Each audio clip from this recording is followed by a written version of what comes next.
Cuando hablamos acerca de alguien que a nosotros nos parece es tan fuerte, tan malo, ha cometido tantos errores en la vida, que lo colocamos dentro de esa categoría. No hay perdón de Dios para esa persona. Y generalmente cuando hablamos de esas personas, tal vez nos referimos a asesinos, ladrones, secuestradores, violadores, terroristas, pedófilos, hombres y mujeres que pasaron la barrera de lo perdonable por los actos y que merecen el desprecio de la sociedad, merecen las penas judiciales más altas y el encierro definitivo. Yo no sé cuando yo hablo de estas características, ustedes estén pensando en seres específicos. Sin embargo, hermanos, hay personas comunes y corrientes, como tú y como yo, que si se conociera la verdadera historia de quiénes somos y de lo que escondemos, también podríamos entrar en esa categoría, en la categoría de los imperdonables. Y mientras estudiaba el tema, me pasaban muchos nombres de imperdonables y muchas personas que con el tiempo he tenido que conocer historias crueles de personas que he tenido inclusive con las que tratar. Y voy a mencionar 2 o 3 casos nada más rápidamente. Por ejemplo, conocer estamos dentro de casa, así que vamos a hablar de esa manera, a un líder fuerte, amado, muy amado por nosotros en algún lugar de este mundo y en alguna iglesia adventista de cualquier parte del mundo, que haciendo uso de su categoría, de su posición de liderazgo en la iglesia, le descubrimos que era un violador de niños, por ejemplo. ¿Cómo es posible que eso pueda suceder? Y nos vimos involucrados en tratar ese tema y en algún momento tener que ir ante la justicia para poder declarar cosas semejantes. Eso es imperdonable, ¿cierto, hermanos? Eso es imperdonable. También me acordé de una amiga, muy amiga mía, una amiga a quien quise mucho y que por circunstancias de la vida ya no nos hemos visto más, que es hija de un monseñor con una de las muy buenas ayudantes que usualmente hay en las iglesias. Y esta mujer sufrió tanto en la vida, tan difícil, y por circunstancias que ustedes ya conocen como líderes espirituales y consejeros, alguna vez tuvimos que tratar. Y a esa dama especialmente tuve que acompañarla al sepelio del papá que sabía que era su papá, pero que nadie sabía que era su papá y que el mundo nunca supo que era su papá. Todo un pueblo aglomerado, todo un pueblo dolido porque el monseñor había fallecido, el santo que iba directo al cielo, pero a quien yo acompañaba en esa tarde, en ese funeral, era nada más y nada menos que la hija nunca reconocida y siempre ocultada. Imperdonable, hermanos, imperdonable.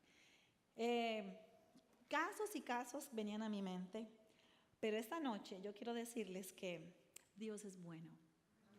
Y como lo hemos expresado en el título, hoy estudiaremos cómo Jesús tuvo compasión por personas que usted y yo pensaríamos no merecían su perdón, algunos imperdonables. En noches anteriores les hablé un poquitito rápidamente de la pasión que yo tengo y de la pasión que siento por varias historias de la Biblia, pero una en particular. A 5 kilómetros de Jerusalén, en la pequeña aldea llamada Betania, vivía una familia muy particular. De paso, es una familia que con el tiempo se convirtió en el refugio, la familia refugio de Jesús en esta tierra. En esa familia la Biblia no menciona que hubiese papá ni mamá. Solamente habla de 3 hermanos. ¿Se acuerdan? ¿Cómo se llamaban esos 3 hermanos?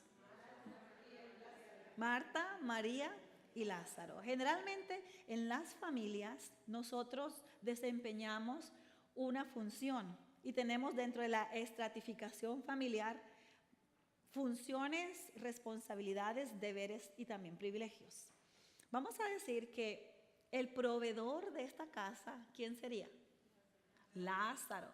Lázaro salía todas las mañanas, muy de mañana, para su trabajo, con su lunch envuelto en una bolsita, bien temprano, hacía sus labores y regresaba hasta la tarde, noche. Y en casa quedaban las 2 hermanas, que se llamaban ¿cómo? Marta y María. ¿Cómo, de acuerdo a lo que ustedes han leído en la Biblia, se imaginan que era Marta? ¿Cómo era? ¿A qué se dedicaba Marta? Los quehaceres de la casa. Vamos a suponer que Marta y María y Lázaro pertenecían a una iglesia. ¿Está bien? Vamos a imaginarnos. ¿Sí les gusta imaginar? A mí me gusta imaginarme mucho. Y pensemos que en esa iglesia ellos tenían responsabilidades. ¿Está bien? ¿En qué departamento trabajaría Marta? ¿En qué departamento de la iglesia? Oh, en el departamento de la cocina. Y cuando en la iglesia habían celebraciones, ¿a quién le encargaban dirigir el menú? A Marta le encargaban dirigir el menú. Así que ella estaba acostumbrada, se deleitaba en ayudar o de colocar al servicio de Dios el don que él le había dado, el don de la cocina. ¿Se imaginan ustedes cuando, posteriormente a lo que estoy mencionando ahora, mucho después, hasta ahora ya no había conocido a Jesús, pero mucho después, cuando conocieron a Jesús, ¿se imagina cuando Jesús llegaba a esa casa? ¿Quién tendía esa cama? Marta. Quiero que imaginen, ¿quién tendía la cama? Marta. Si Marta hubiese vivido en este tiempo y tuviese que ir al mall, ¿verdad? Ella le tocaba organizar esa habitación. ¿Qué hubiese comprado Marta para la habitación donde Jesús se iba a hospedar? Lo mejor. ¿Y qué es lo mejor? Una buena sábana, una buena almohada. Sigan. Muy bien, hermanas. Marta era encargada del cuidado de la casa y de la atención de Jesús. Muy especialmente, si Marta sabía, ¿aquí cuántos salvadoreños tenemos? Muchos, ¿verdad? ¿Mexicanos? Aquí también tenemos mexicanos. Bueno, vamos a decir que Marta tenía que preparar unas buenas pupusas para ofrecérselas al Señor Jesús. Las haría de cualquier manera. Escogía la mejor harina. Es decir, todos estos detalles a los que me refiero es para que ustedes caractericen a cada una de las personas de esa casa. Y Marta, digna de alabanza por su trabajo, seguramente atendía a Jesús tan bien, que el deseo de toda la gente menciona que ese lugar se constituyó en el refugio donde Jesús le agradaba ir, a la casa de sus amigos, a los que él consideraba sus amigos. Pero hablemos ahora de María. Vamos a suponer también que María estaba en la iglesia. Si María hubiese estado aquí en la iglesia, ¿ustedes qué creen que qué departamento ella hubiese elegido servir? ¿Perdón? Diaconisa, así es, hermana. ¿Por qué? Porque ella estaba pendiente, quién llegaba, quién salía, y más que todo estaba pendiente en la adoración. Ok. En la adoración, porque recordamos bien cuando Marta se queja de Jesús y dice, Señor, mira, yo ya cansada, ya no dan mis fuerzas, mi hermana está perdiendo tiempo ahí, se está charlando contigo. Sí. Y Jesús le responde, Él escogió La mejor parte. Ok. Muchas gracias por ese tan directo flechazo, hermana. Exactamente. María escogería ser diaconisa de la iglesia por la razón que usted menciona, pero básicamente porque ella era una mujer muy sociable.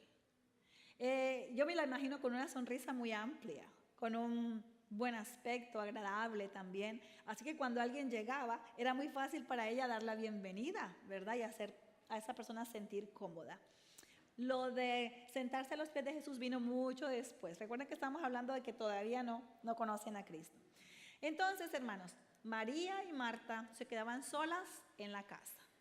Marta se dedicaba a las labores de la casa y a preparar todo para cuando viniera Lázaro, tuviera la comida arregladita, la casa, la ropa, absolutamente todo. Pero a María no le gustaban esas cosas.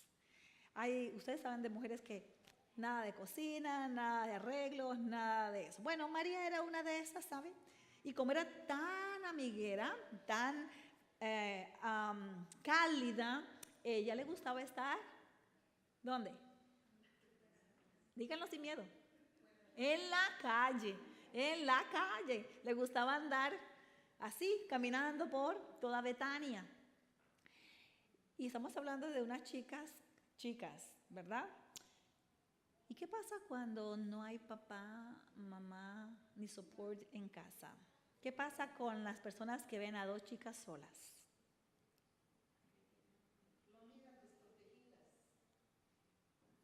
¿Y qué puede pasar? Y generalmente los abusos, ¿de dónde vienen? De la misma familia.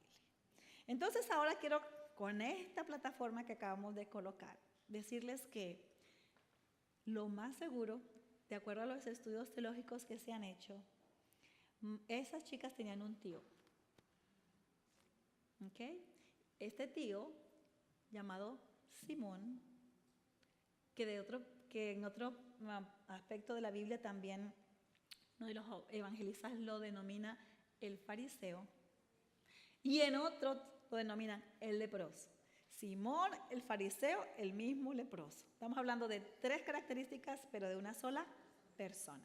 Antes de que fuese leproso, Simón vio desprotegidas a estas chicas y con los engaños, la palabrería que suele utilizarse en estos casos, Simón sedujo a María y la introdujo en vida de pecado.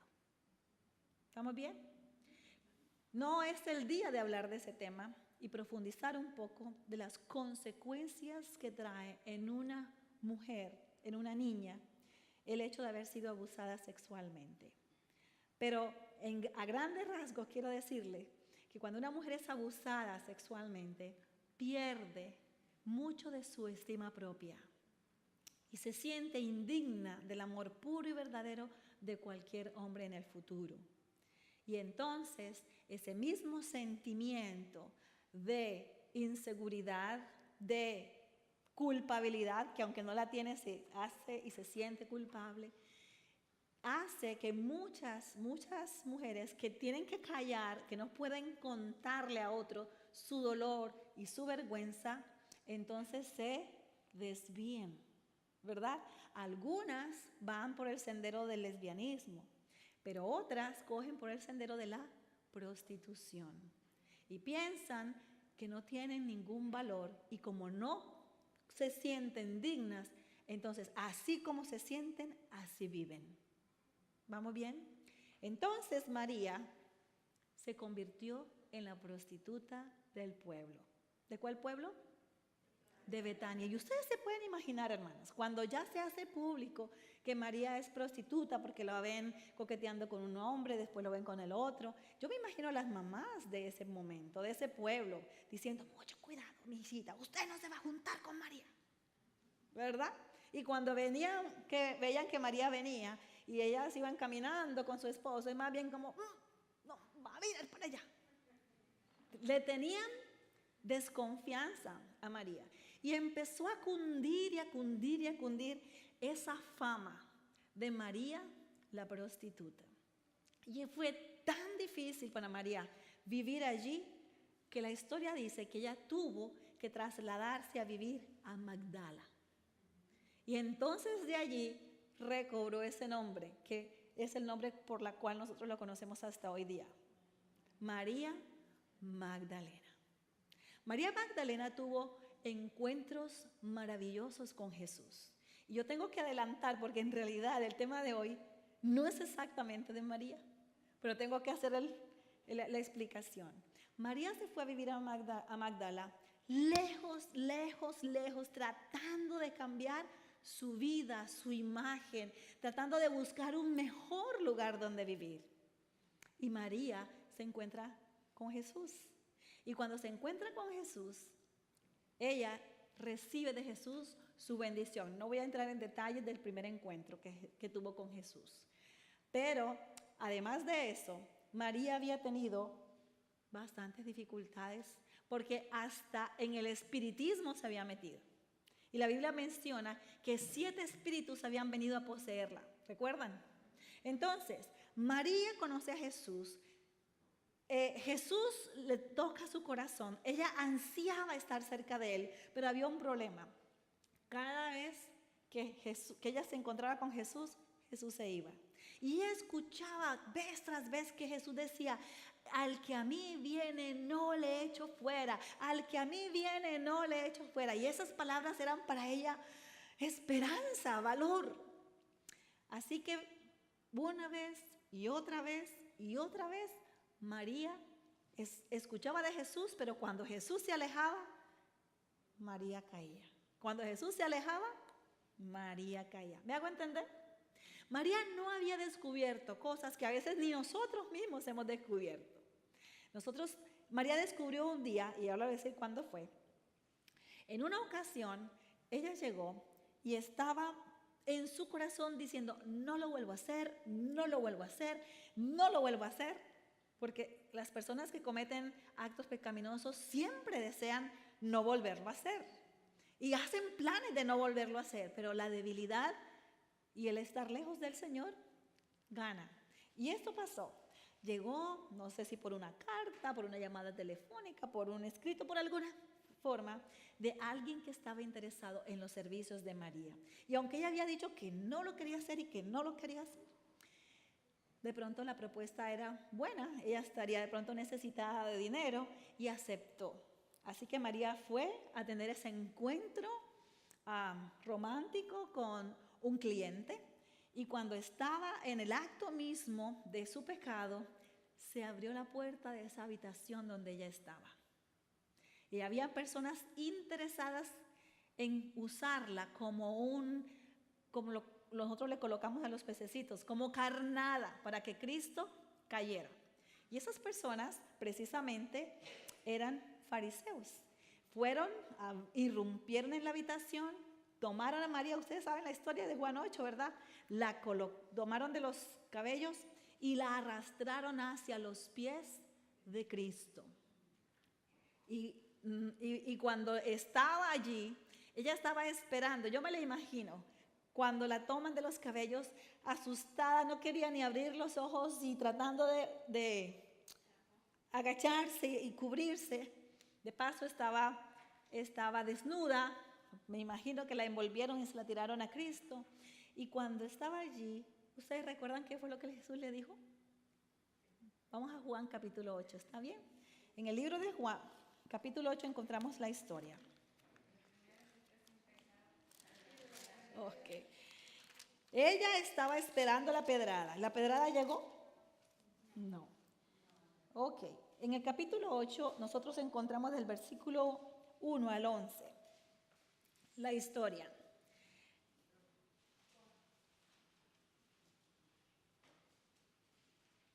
¿Está bien? Juan 8. Jesús, ¿dónde estaba? Dice la historia que se encontraba en el templo.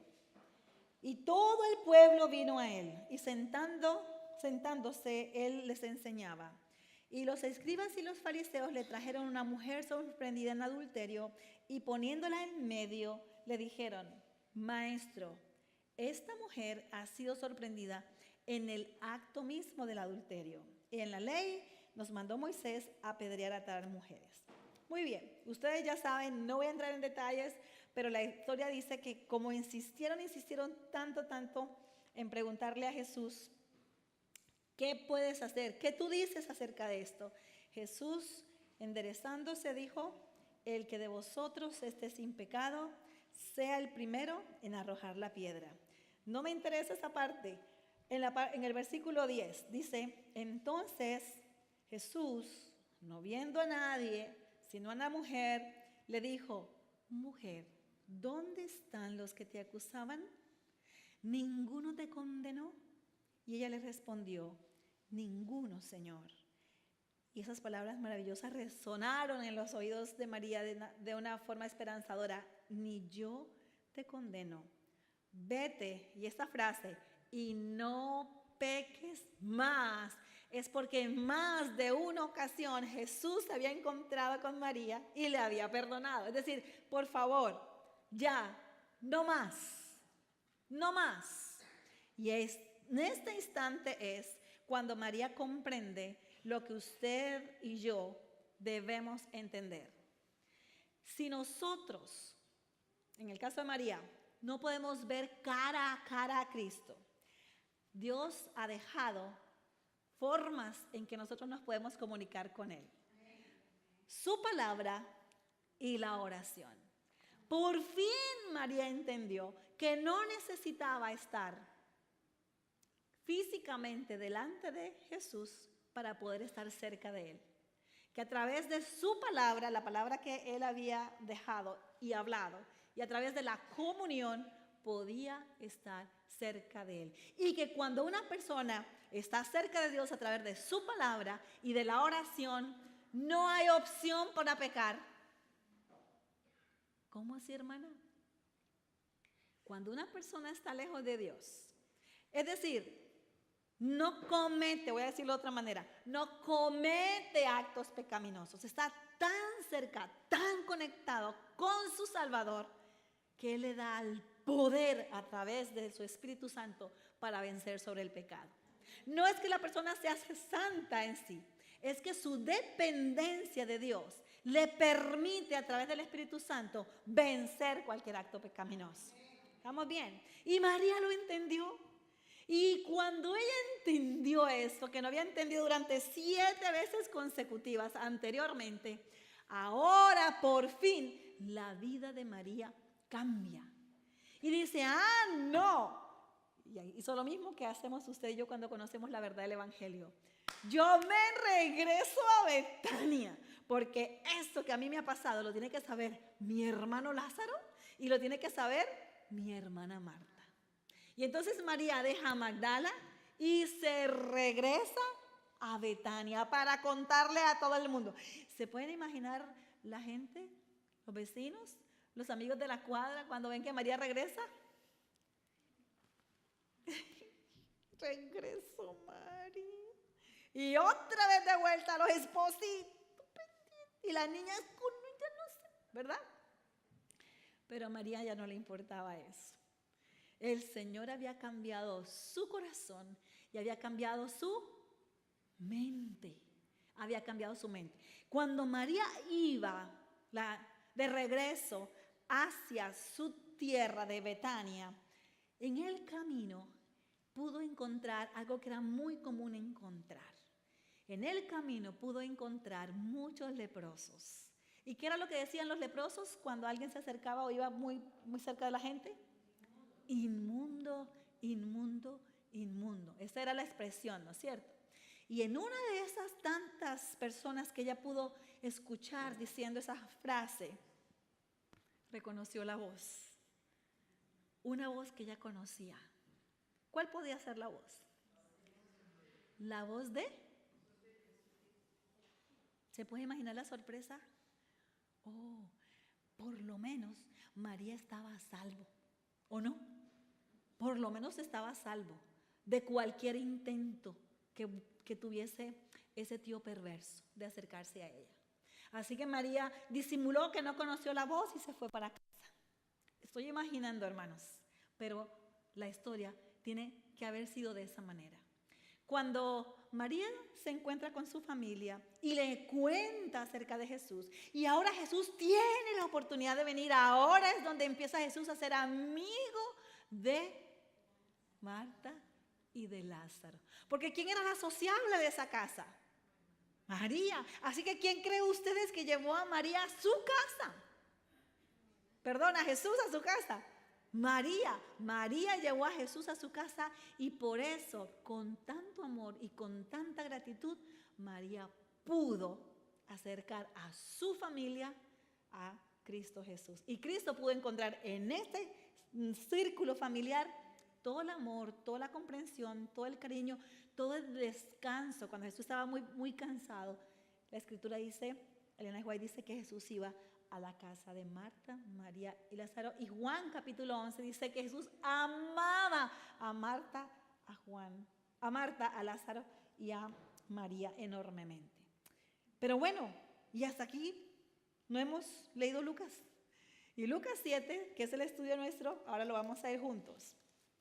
El versículo 36 es la parte más enfocada de esto. Vamos a enfocarnos en esa persona que era imperdonable lo que había hecho.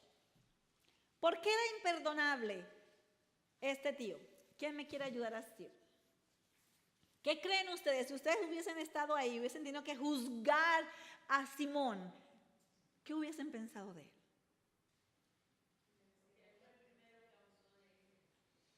¿Era perdonable eso, hermanos? Número 1, se aprovechó de su posición en la familia. Imperdonable. Número 2, ¿saben qué? Era fariseo. ¿Y saben qué significa eso?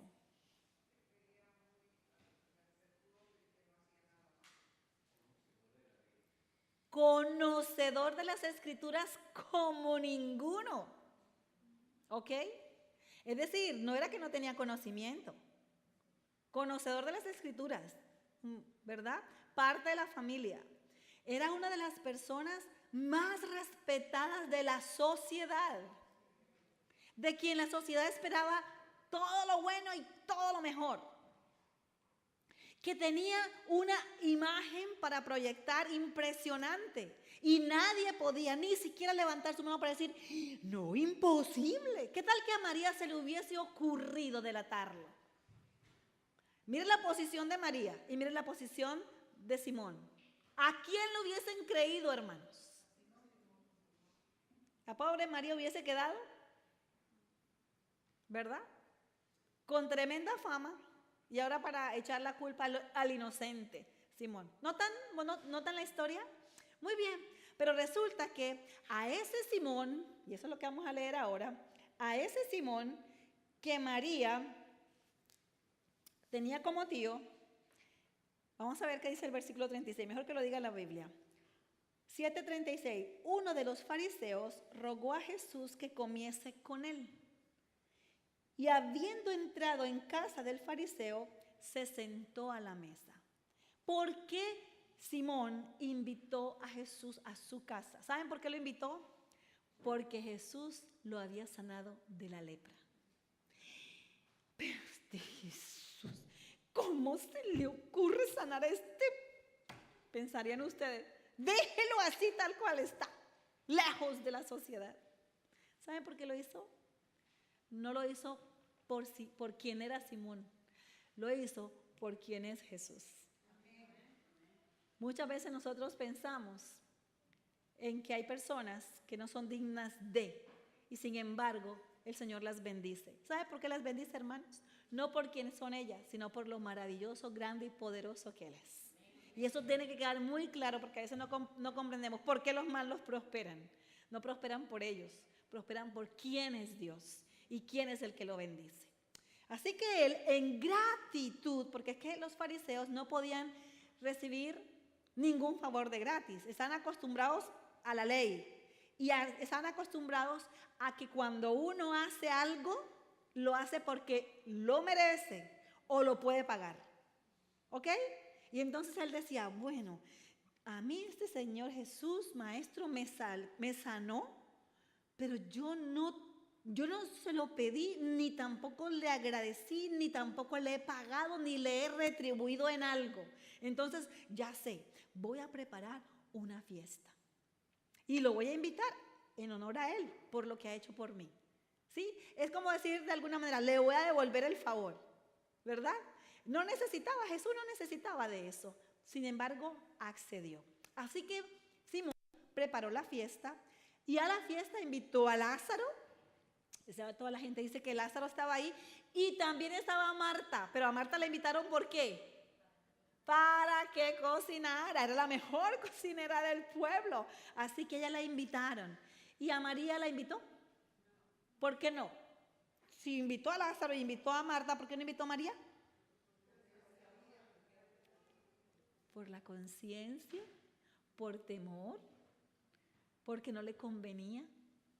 Lo que pasa es que él no sabía lo que vamos a leer ahora. Dice aquí, entonces una mujer de la ciudad que era pecadora, al saber que Jesús estaba a la mesa en casa del fariseo, trajo un frasco de alabastro con perfume. Ustedes conocen muy bien esa historia. Yo no me voy a explayar en ella. En la parte de María, del perfume que trajo, de cómo lo quebró. Solamente le quiero decir 2 detalles acerca de esta parte. Cuando María entró a la casa, yo me imagino a Marta en la cocina, mirándola cuando venía él. Tú aquí no puedes entrar. Y ella le dijo, yo tengo un plan y lo voy a cumplir porque no tengo ningún otro tiempo. María había escuchado muchas y repetidas veces a Jesús decir que él iba a ser sacrificado. Ella sí lo había comprendido. Los discípulos no. Perdón, y no quiero ofender a nadie, pero siempre han dicho que las mujeres tenemos un sexto sentido, ¿verdad? Pues María lo aplicó ahí. Ella dijo, cuando Jesús muera yo no quiero llevar florecitas. Y lo que yo tengo que decirle y hacer para él, lo voy a hacer en vida. Así que ella tomó del producto de su trabajo, que ustedes ya saben cuál era, ¿verdad? Compró ese perfume. ¿Quién sabe por cuánto tiempo lo tendría guardado? Y esperó esa oportunidad. Lo hizo, salió corriendo de su casa, se fue a la casa de Simón el fariseo, entró por la cocina. Cuando la gente se dio cuenta, ya María estaba al lado de Jesús, a los pies, como muchas veces estuvo. Ese es otro tema que yo tengo que se llama los pies de Cristo.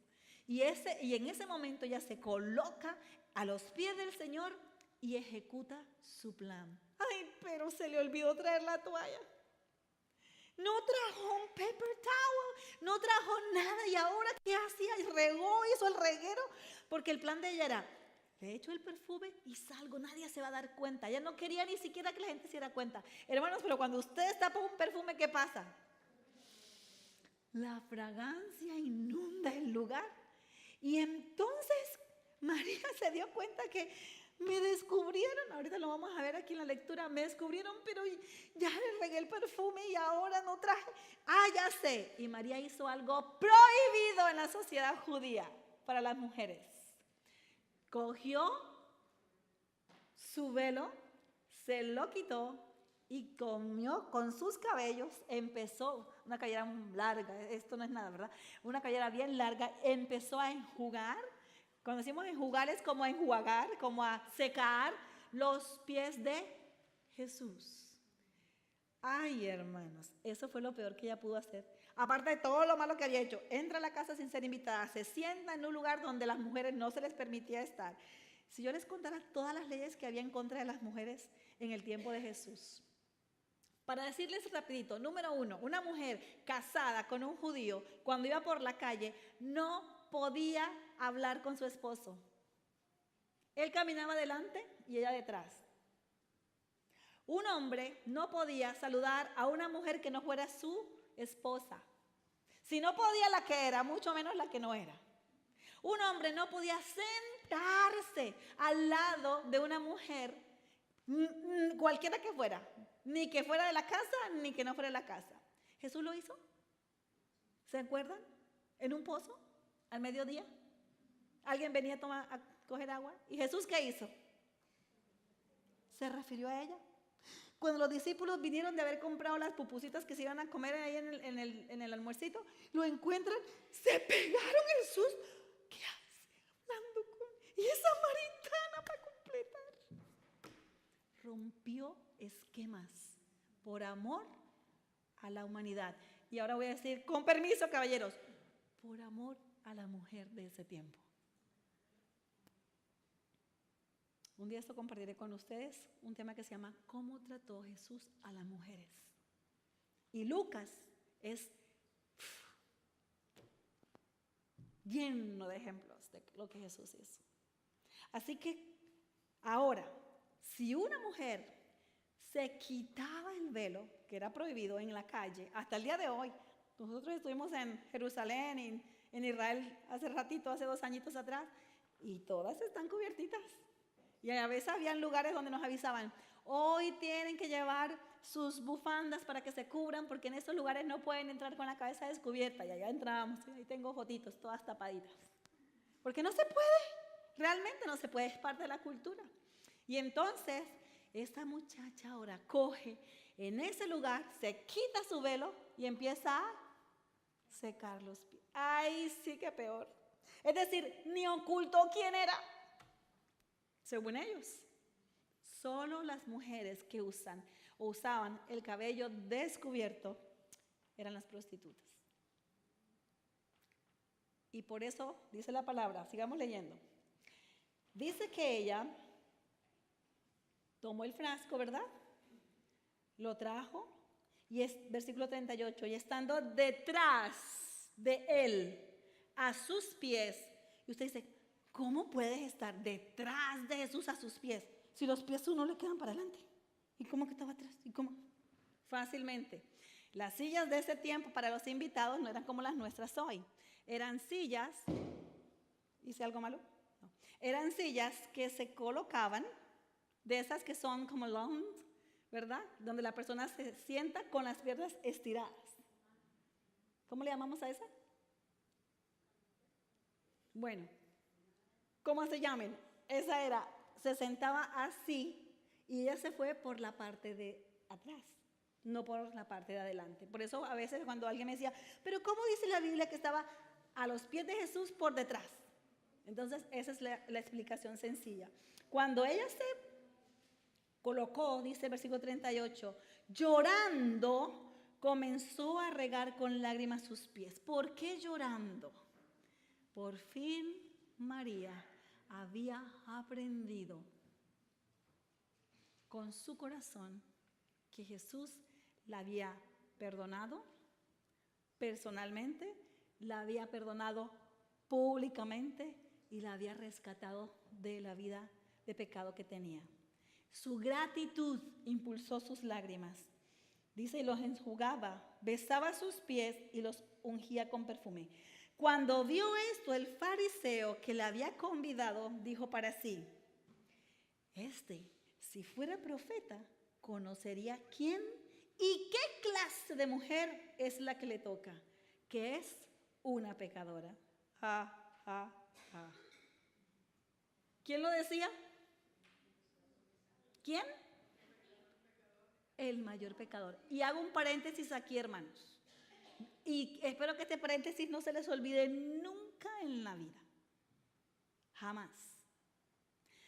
Toda persona que ustedes conocen, que todo el tiempo tiene el dedito puesto señalando el pecado de otro, que todo el tiempo anda, ese es. Hermanos, ¿qué oculta? ¿Estamos bien? ¿Qué oculta? La psicología dice, moderna, que este tipo de personas que todo el tiempo anda acusando a otros, ella tiene una falta tan alta, tan grave, que trata de cubrirla haciendo que la falta del otro se note como mayor. No se les olvide eso. No se les olvide por 2 razones. Número 1, para descubrir realmente quién es el culpable en una situación difícil. Y número 2, para que usted no caiga en eso. ¿Está bien? Cuando usted se levanta y señala, usted dice, ok, Señor, perdón, ¿qué es lo que yo estoy tratando de ocultar? ¿Por qué estoy tratando de que el pecado del otro se vea más grande? Y aquí está la razón. ¿La notan? ¿Cumplió esta característica Simón? la cumplió. Entonces dice, si este fuera profeta, conocería quién y qué clase de mujer. Entonces, respondiendo Jesús le dijo, Simón, Jesús que leía el pensamiento, una cosa tengo que decirte. Y Simón se asustó. Ay, ahora aquí ya me llegó. ¿Qué era lo peor que le podía pasar a Simón? Delante de la gente, Jesús le estaba diciendo, Simón, como quien dice, yo sé que estás pensando y una cosa sí te voy a decir. Y Simón dijo, aquí fue. Mi dignidad, mi apariencia, mi cargo, mi alcurnia, mi influencia va a quedar avergonzado. Simón estaba esperando que Jesús publicara su pecado. Hasta ese momento, para Simón, Jesús había sido su sanador, pero no su salvador. ¿Queda claro? Y entonces, él le dijo, dilo, maestro, di. Como que aquí tocó. Y en vez de Jesús decir y publicar el pecado, entonces empezó a contar una parábola. Qué ética, hermanos. Qué ejemplo. ¿O no? Jesús pudo haber dicho, ahora sí, Simón, te voy a restregar delante de todo el mundo. Así como hacemos nosotros, espere que yo tengo una oportunidad y verá usted que lo voy a hacer quedar como si hacemos eso. ¿Qué ejemplo? A veces decimos, ¿qué ejemplo me da Jesús a mí? Mírelo aquí. A pesar de que Simón merecía que Jesús lo humillara y lo avergonzara, Jesús no lo hizo. Hermano, cuando tú sepas algo de alguien, cuando tú tengas en tu mano cómo hundir a alguien, acuérdate de cómo Jesús trató a Simón y sigue su ejemplo. De esa manera vas a redimir más que apuntando el pecado de las personas. Si tú tienes que hablar de alguien sobre su pecado, ¿con quién tienes que hacerlo? Con esa persona, no con los demás. ¿Vamos bien? Así que Jesús dijo, un acreedor tenía 2 deudores. El uno le debía 500 denarios y el otro 50. Imagínense, de 500 a 50, 50 es los 10%, ¿verdad? No teniendo ellos con qué pagar, perdonó a ambos. Y dijo, di pues, ¿cuál de los 2 le amará más?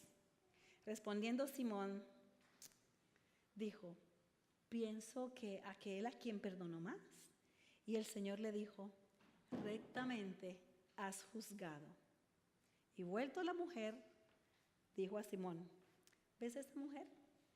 Entré a tu casa y no me diste agua para mis pies, mas ella ha regado mis pies con lágrimas y los ha enjugado con sus cabellos.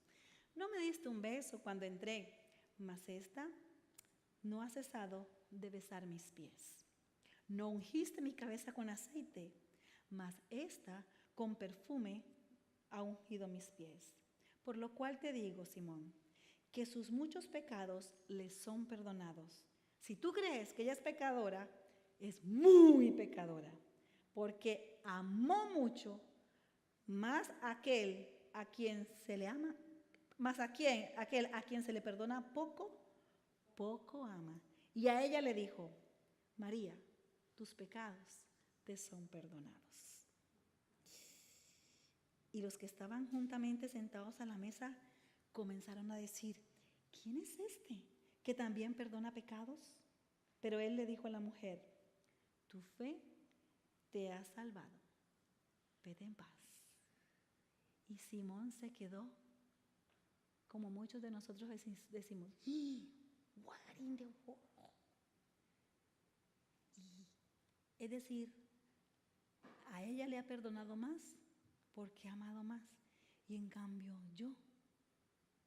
Y en ese instante, por fin, Simón comprendió que Jesús no era solo el sanador de la lepra, sino también el sanador del pecado.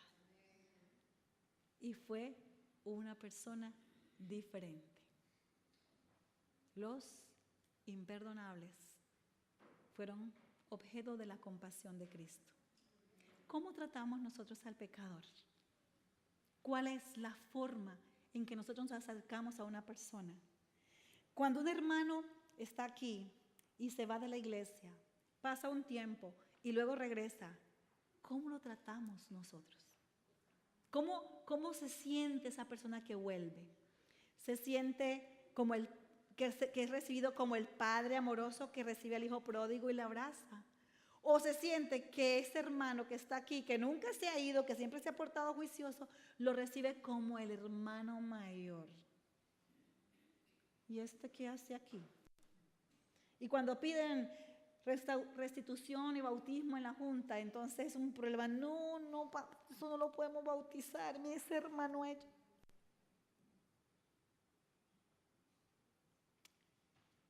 Recuerdo la historia de Armando. Teníamos una mega campaña en una de las iglesias que estábamos atendiendo hace unos cuantos añitos atrás. Y me correspondió dirigir la música de esa campaña. Asistían por lo menos unas 500, 600 personas por noche. Mucha gente.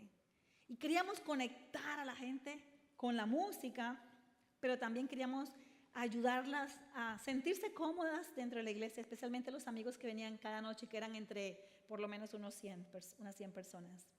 Y una de esas noches, la segunda o tercera noche, ya habíamos enseñado los cantos y el cantito tema, se me ocurrió decir, hoy vamos todos a terminar de aprender nuestro canto tema.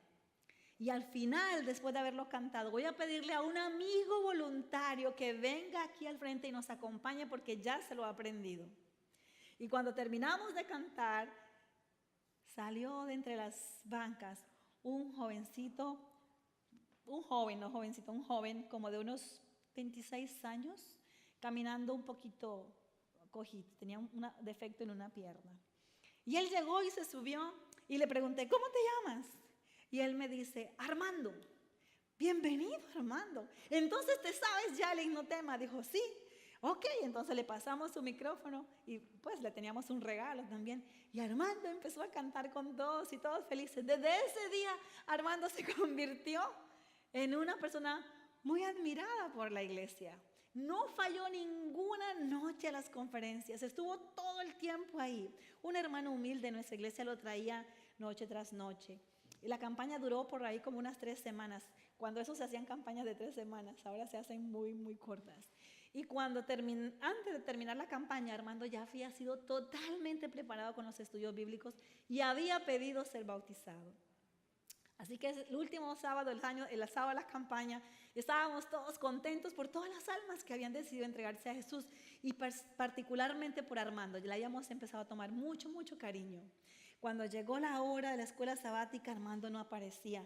Y el viernes había estado en casa y le habíamos dicho todo lo que tenía que hacer para prepararse para el día siguiente. Así que le habíamos dicho, Armando, tienes que tener una toallita. Cuando es allá, las toallas las lleva el candidato, no la ofrece la iglesia.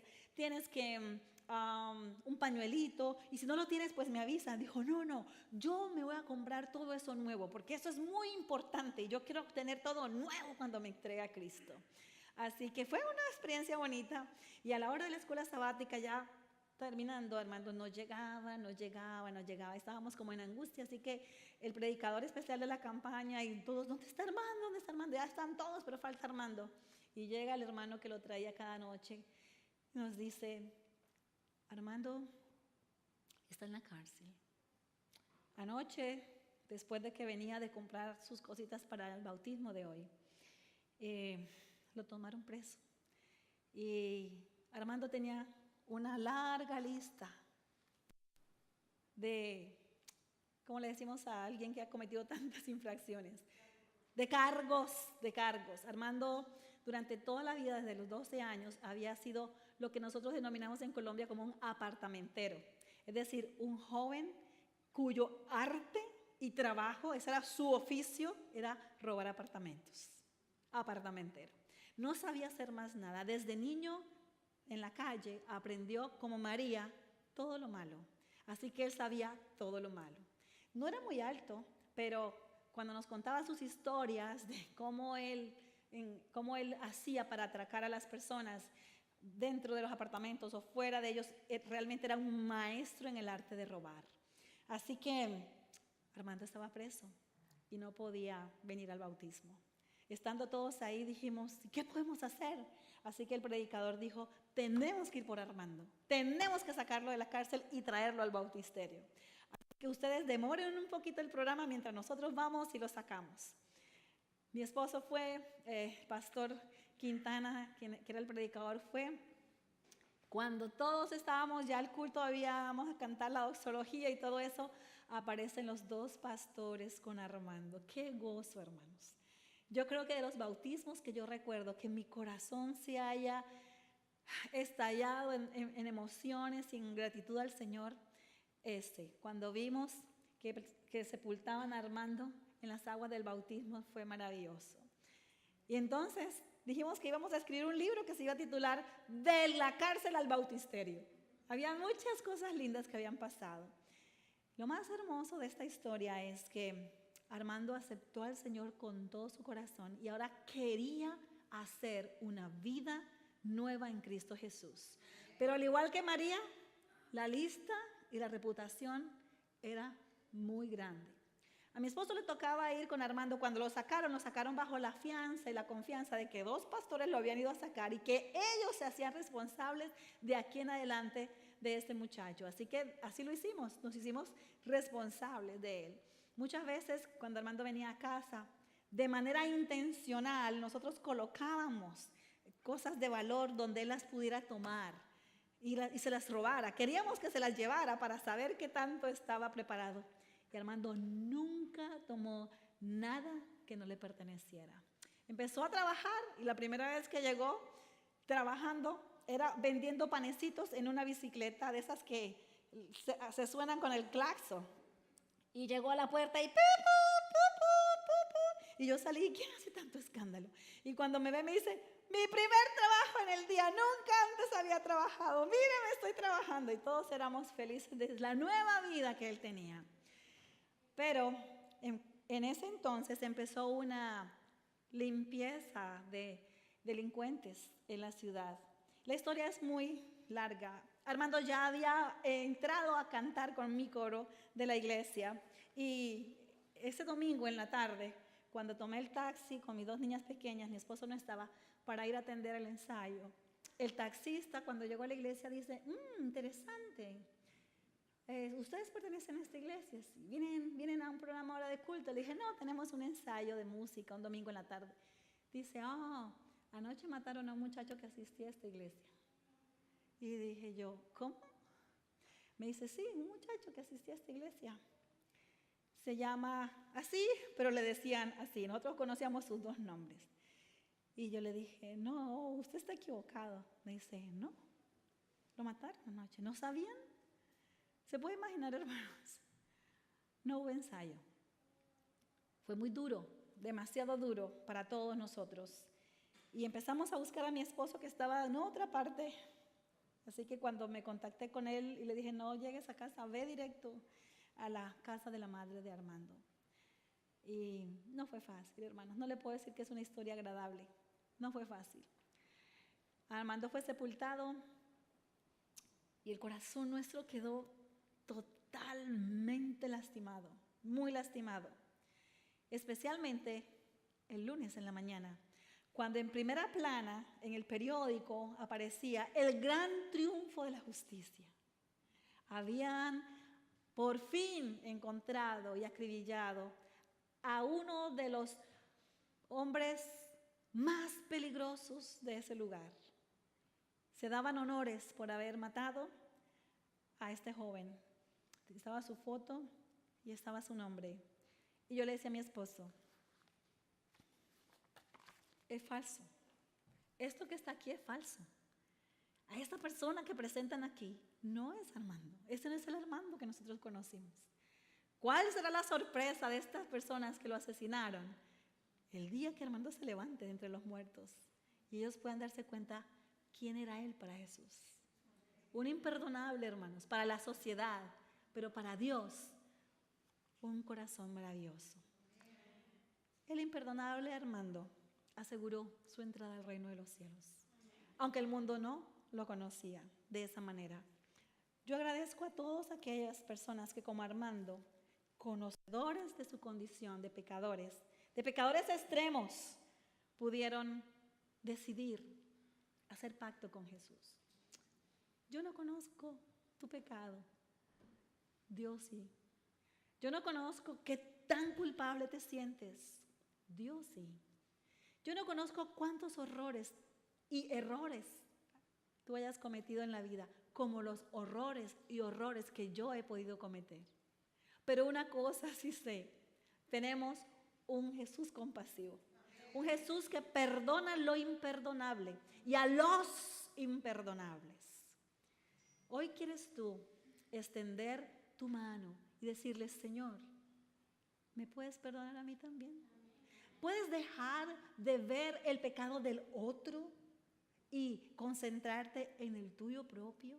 Y poder decir: si esta persona que yo considero es mala, no merece tu perdón, oh Señor, no me permitas verla. Vengo delante de ti como María y a tus pies quiero entregarte lo mejor que tengo, la mejor ofrenda. Y la mejor ofrenda no es mi perfume más caro, la mejor ofrenda soy yo. Y créanme, al igual que a María y al igual que a Simón, hoy Jesús está dispuesto a perdonarnos.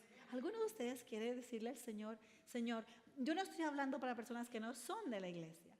Recuerden, Simón era un fariseo, se sabían las escrituras de memoria, no tenía ningún problema en el conocimiento de la palabra, tenía problemas en la aplicación de la palabra. Muchas veces nosotros sabemos mucho de conceptos y de doctrina que están de aquí para arriba, pero que no han hecho parte integral de nuestro ser. Nuestro llamado del Espíritu Santo en esta noche es: ¿quieres tú no solamente saber o tener un conocimiento teórico de lo que es Dios, sino que lo quieres vivir y experimentar en tu vida cada momento? Si eso es así, yo te invito a que te coloques en pie. Y si aún más todavía sabes que necesitas venir al altar del Señor, entonces ven, colócate de rodillas delante de Dios.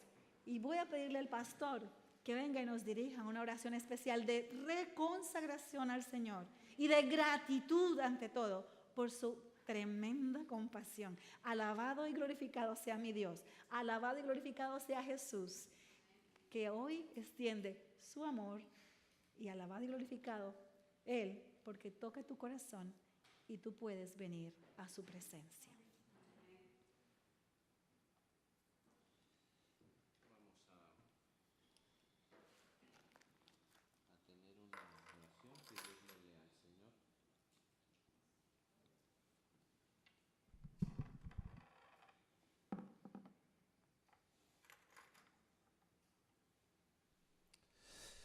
¿Le parece si vamos de rodillas? Vamos de rodillas.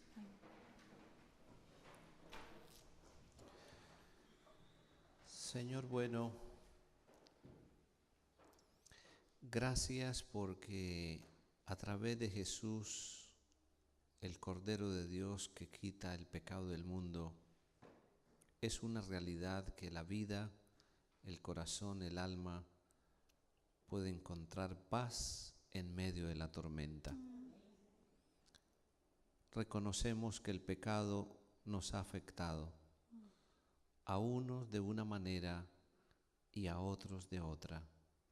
Nos hemos sentido lejos de ti. Somos pecadores. Te suplicamos en esta noche que perdone todas nuestras faltas, nos limpie de todas nuestras maldades. Tú has prometido que cambias el corazón, ese corazón duro, ese corazón de piedra. Tú has prometido convertirlo en un corazón sensible, en un corazón de carne, Oh Señor, trabaja poderosamente a través del Espíritu Santo en nuestro corazón. Gracias por la sangre preciosa de Jesús derramada en la cruz del Calvario.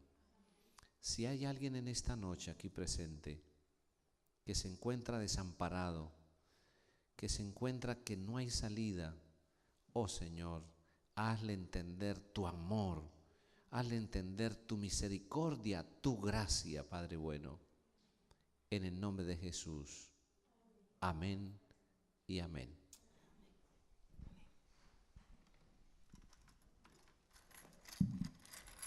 Puestos en pie, hermanos, vamos a cantar nuestro himno tema para quedar despedidos en esta noche. Y los esperamos el viernes a lo que será